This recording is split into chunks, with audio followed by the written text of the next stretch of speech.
You know, in the world of high finance, precision is everything. For a guy like financier Victor Hale, it was more than a job. It was a fortress, built out of numbers and absolute control. But on the night he died, that fortress was completely breached, leaving behind a murder that was wrapped up in the very secrets his ledgers were supposed to hide. So, picture this. This was Victor Hale's study. Absolutely opulent. Books all perfectly lined up, papers stacked just so. You can just feel this was the turf of a man who controlled every single detail.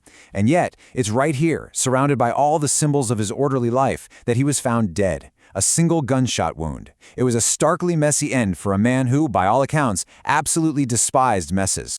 The first call on the scene?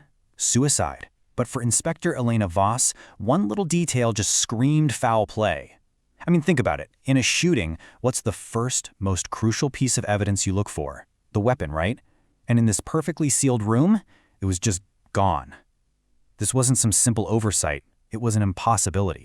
In this, right here, is where the real investigation kicks off. Inspector Voss immediately hones in on this fundamental contradiction, something that just doesn't add up at all.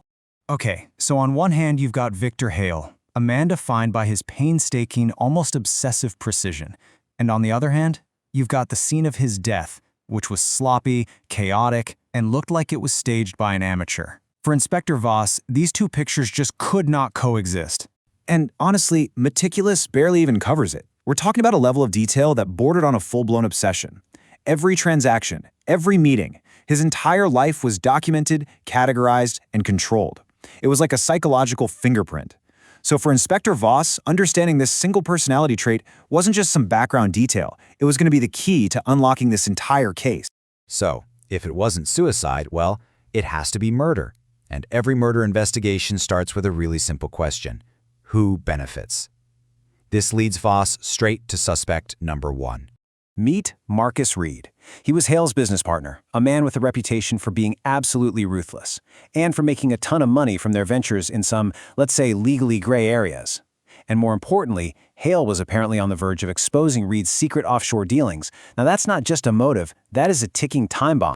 And get this, Reed doesn't even try to hide the bad blood between them. In his interrogation, he just flat out admits it. He was going to ruin me. It's almost a confession, and he says it with this chilling calmness. He knew exactly what was on the line. What he was doing there was a classic veiled threat. I mean, it wasn't a direct, I did it, but the message, unmistakable. It was a clear signal of how desperate Reed was, and just how much he stood to lose. Without saying the words, he was basically telling Inspector Voss he had every reason in the world to want Victor Hale gone. But just as the case against Reed seems totally open and shut, his alibi turns out to be impeccable. Rock solid. He was at this high-profile gala, on camera, the entire night. There's no way he could have been in Hale's study. And just like that, the most obvious suspect was off the table, and Inspector Voss was right back at square one. So, with Reed cleared, Inspector Voss has to dig deeper. Look past the obvious and into the quieter corners of Victor Hale's life. And that leads her to one very specific person. This is Lydia Grant, Hale's reclusive secretary. When she's questioned, she's like a fortress of evasive, vague answers. She won't make eye contact, her hands are trembling, and Inspector Voss sees all the classic signs of suppressed guilt. But guilt for what exactly? Voss goes back to the evidence on Hale's desk, his personal ledger. At first, it's just a sea of cryptic notes and complex numbers. But ironically, it was Hale's own meticulous nature that ended up giving away the secret. Buried deep inside these intricate payment trails, this perfect record of his life's transactions, Voss finds a name that keeps popping up, tied to some pretty substantial payouts, Lydia Grant. And suddenly, the path becomes crystal clear. Voss meticulously unravels all the cryptic codes. She follows the suspicious money trail, and where does it lead? Straight to the one person who claimed to know absolutely nothing, the quiet secretary. So, with the ledger as her weapon, Voss confronts Lydia, and this time, there are no more veiled threats or evasive answers. There's only the truth. The second Voss presents her with the undeniable proof from that ledger, Lydia Grant's carefully constructed composure just shatters. She completely crumbles. The reclusive secretary, the loyal employee, it was all an act, a facade. and the whole story just comes pouring out. Turns out she'd been embezzling money, not for greed, but for her sick mother's medical treatments. Hale had found out. They argued late that night, and in just a moment of pure desperation, she grabbed an antique pistol from his desk drawer and fired. Panicked, she threw the gun in a garden pond and then clumsily tried to stage a suicide, which of course was the fatal mistake that tipped off Voss from the very beginning. So the case is solved, but the story really leaves us with a much deeper, more unsettling realization about the kinds of secrets people keep.